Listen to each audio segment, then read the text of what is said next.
आज मैं दूसरी बार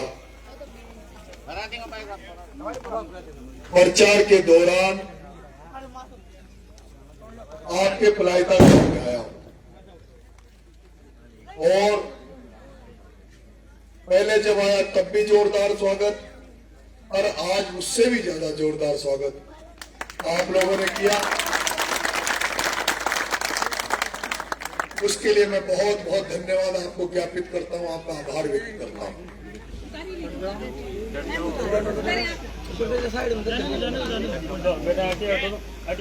मेरे पलायता वासियों,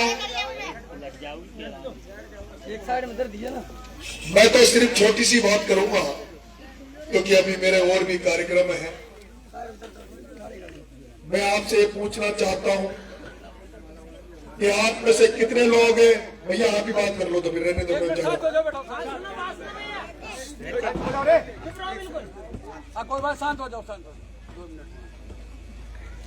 मैं आपसे ये पूछना चाहता हूं कि हम किताब पढ़ते हैं, महान पुरुषों के बारे में पढ़ते हैं और जब हमारे अंदर हम 5 लोगों के बीच में बैठते तो अच्छी अच्छी बातें करते हैं। हम राजनीति की बातें भी करते हैं, सामाजिक बातें भी करते हैं। हमारे आसपास जो परिदृश्य होता है उसके बारे में भी बात करते हैं। मैं तो आपसे ये पूछना चाहता हूं कि आप में से ऐसे कितने लोग हैं जो हाथ खड़े करें, जो ईमानदारी की राजनीति को पसंद करते हैं। ईमानदारी की राजनीति, वो लोग हाथ खड़े करें जो ईमानदारी की राजनीति को पसंद करते हैं। आप सब लोग ईमानदारी की राजनीति पसंद करते हैं? पक्का है? झूठ तो नहीं बोल रहे? हाथ नीचे कर लो। अब मैं ये पूछना चाहता हूं आपसे कि कितने लोग ऐसे हैं जो चोरी की राजनीति पसंद करते हैं, भ्रष्टाचार की राजनीति को पसंद करते हैं? वो हाथ खड़े करो। यहाँ पर होते तो आप साथ थोड़े होते भी। यहां पर मैंने जब ये पूछा कि ईमानदारी की राजनीति को कितने लोग पसंद करते हैं तो एक भी ऐसा शख्स नहीं बचा जिसने हाथ खड़ा नहीं किया। और जब मैंने पूछा कि वो लोग हाथ खड़ा करें जो चोरी की राजनीति को पसंद करते हैं, भ्रष्टाचार की राजनीति को पसंद करते हैं, तो किसी ने भी हाथ खड़ा नहीं किया। लेकिन क्या ये बातों में अच्छी लगती है क्या? नहीं।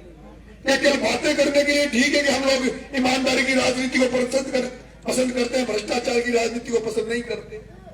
अगर ये बात आपके मन में है तो मुझे दुख होता है कि अब की जनता उस भ्रष्ट मंत्री को 3 बार कैसे एमएलए बना दिया जिसने पूरे जनता को, पूरे राजस्थान, पूरे देश में बदनाम कर दिया।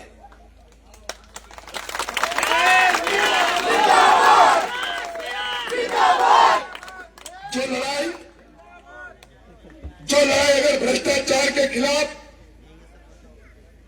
आप जो भ्रष्टाचार के खिलाफ कोई बोलता है, आपको बात अच्छी लगती है, आप कहते हो यार बात तो सही कह रहा है, बात भ्रष्टाचार खत्म होना चाहिए।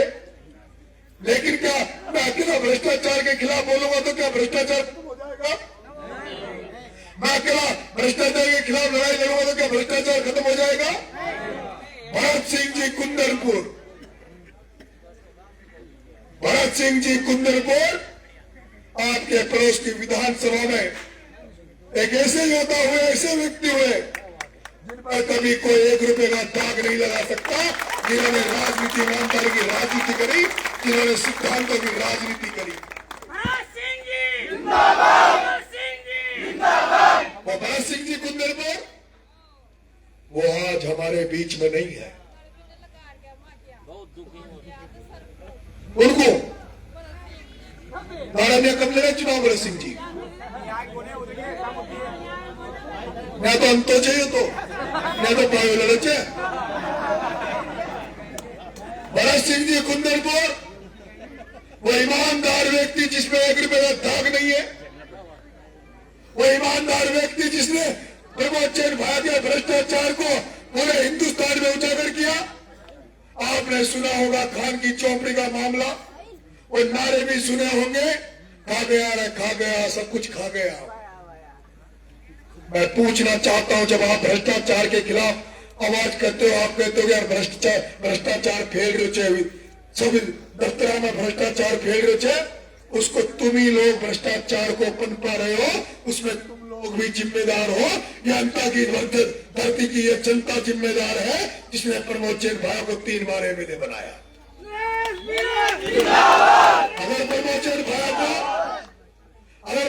भाया को जनता जब वो दूसरी बार एमएलए बना था, पहली बार आपने उसको निर्दलीय बनाया, तब पता नहीं चला होगा, लेकिन जब आपने उसको दूसरी बार एमएलए बनाया तब वो पीडब्ल्यूडी मंत्री बना और उसको भ्रष्टाचार के कारण से उसको जब हटा दिया गया था, तो फिर आपने तीसरी बार उस चोर को क्यों मौका दिया, तीसरी बार उस भ्रष्टाचारी को क्यों मौका दिया?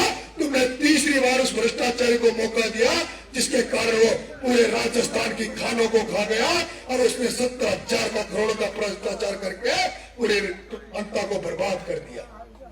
अगर उसको बार बार नहीं जिताते, बिल्कुल सही, उसको बार बार नहीं जिताते तो इसका भ्रष्टाचार नहीं होता।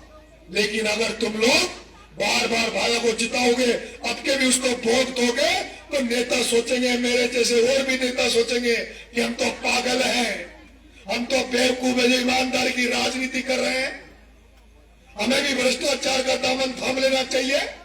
जब प्रमोद चंद भाया चोर जो 1000 करोड़ कमा के 10-20 करोड़ खर्च करके और बेवकूफ को बना सकता है, तो फिर ईमानदारी का मतलब क्या रह गया?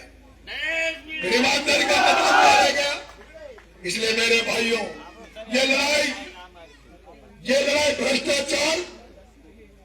भ्रष्टाचार ईमानदारी के खिलाफ है। जिसको भ्रष्टाचार पसंद है वो प्रमोद चंद भाया को वोट दे, और जिसको ईमानदारी पसंद है वो भरत सिंह के पदों पे चलने वाले नरेश मीणा को वोट।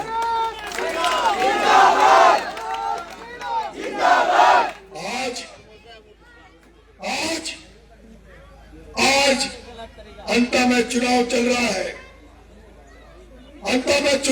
है, अच्छा इसको ऊपर भेज दो एक बार, इसको मैं इलाज उसको बताता हूँ। आजा ऊपर, आजा ऊपर भेजो, इसको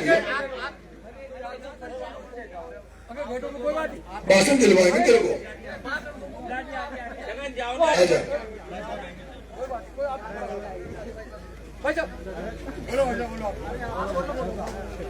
आज दुर्भाग्य की बात है कि मैं जिस जनता की धरती पर भाषण दे रहा हूं, वहां से 2 बार वसुंधरा राजे मुख्यमंत्री बन के गई, 5 बार वो सांसद रही, 5 बार उसका बेटा सांसद रहा।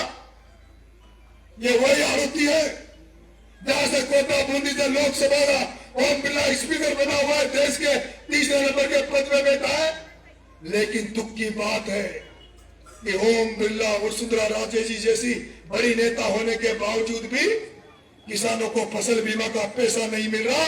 किसानों की फसलें चौपट हो गई, लेकिन उनको फसल बीमा का पैसा नहीं मिल रहा। क्या कारण है कि ओम बिरला वसुंधरा जी के होते हुए किसानों को खाद की लाइन में लग रहा पड़ रहा है, किसानों को 1800 2000 का खाद का कट्टा मिल रहा है? क्या कारण है? मैं पूछना चाहता हूं, ये जो गड़े पान की फैक्ट्री लगी है, जमीन पे तुम्हारी के पड़ोस में लगी है, जमीन तुम्हारी, गड़े पान में पानी जो जा रहा है वो तुम्हारा, उसका धुआं मिल रहा है वो तुम्हें मिल रहा है, लेकिन तुम्हें बदले में क्या मिल रहा है? मैं पूछना चाहता हूं, तुम्हें बदले में क्या मिल रहा है? पानी तुम्हारा ले लिया, जमीन तुम्हारी ले ली, अगर तुम्हें मिल रहा है प्रायता वालों, तो उस गड्ढे पान का धुआं मिल रहा है, धुआं। गड्ढे पान से मिला क्या है? जब ये फैक्ट्री लग रही थी, तो यहाँ के युवा सपना देख रहे थे कि बगल में बहुत बड़ी फैक्ट्री खुलेगी, और जब फैक्ट्री खुलेगी तो हमें नौकरियां मिलेगी। मजदूर वर्ग सोच रहा था जिनके जमीन जायदाद नहीं है, जिनके कोई व्यवसाय नहीं है, वो सोच रहे थे हमारे बगल में फैक्ट्री खुल रही है, हमें इसमें मजदूरी मिलेगी। लेकिन मुझे नहीं लगता कि यहाँ के युवाओं को रोजगार मिला है। मिला है क्या रोजगार? किसको मजदूरी मिलती है क्या?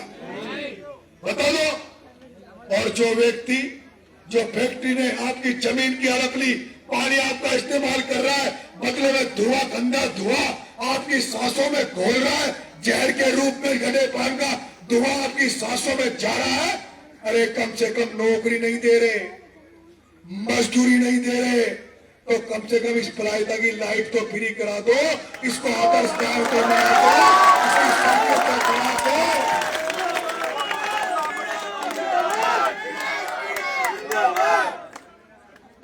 मैं आपसे मदद मांग रहा हूं, मैं मदद मांग रहा हूं। केवल 2.5 साल के लिए, केवल 2.5 साल के लिए मदद मांग रहा हूं।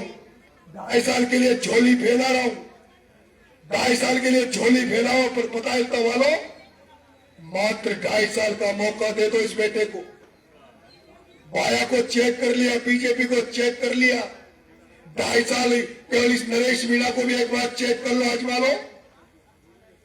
हो सकता है ऐसी विधायकी करूंगा, ऐसी विधायकी करूंगा जो आज दिन तक तुम भी कह दोगे कि पहली बार लगा कि कोई एमएलए आया है, पहली बार लगा है कि कोई एमएलए आया है, पहली बार लगा है कि हमारा बेटा, जनता का बेटा विधायक बनकर हमारे बीच में आया है।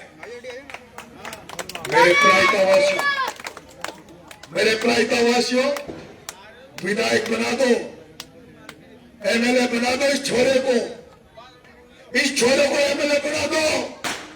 जैसे प्रायता वालों, इस छोरे को एमएलए बना दो, जैसे पिपलोदी में 7 गरीब बच्चों के लिए नरेश मीणा 40 दिन जेल गया, 15 दिन आमरण अनशन किया, भूख हड़ताल की, उनको न्याय दिलाया। जैसे 2023 में किसानों को लेकर, ट्रैक्टर को लेकर कलेक्ट्री में घुस गया, कलेक्टर एसपी को ट्रैक्टर के बोनट में खड़ा कर दिया, किसानों को फसल बीमा का पैसा दिला दिया, और तुमने एमएलए बना दिया। अगर तुमने एमएलए बना दिया, तुमने एमएलए बना दिया, तो दिखा दूंगा कि अंता की धरती पर कि एमएलए कैसा होता है। क्या मेरी मदद करोगे? जो लोग मुझे वोट देंगे वो हाथ खड़ा करें, जो मुझे वोट देंगे वो हाथ खड़ा करें, जो लोग मुझे वोट देंगे वो हाथ खड़ा करें। देखना, छत वाले देंगे नहीं देंगे, माता वाले देगी नहीं देगी। बहुत बहुत धन्यवाद। राम राम साहब। 11 तारीख को बैलेट नंबर 9, बैलेट नंबर 9, गन्ना किसान, गन्ना किसान, ballot number 9, ballot number 9, ballot number 9, फूल कुंज छोड़ दो,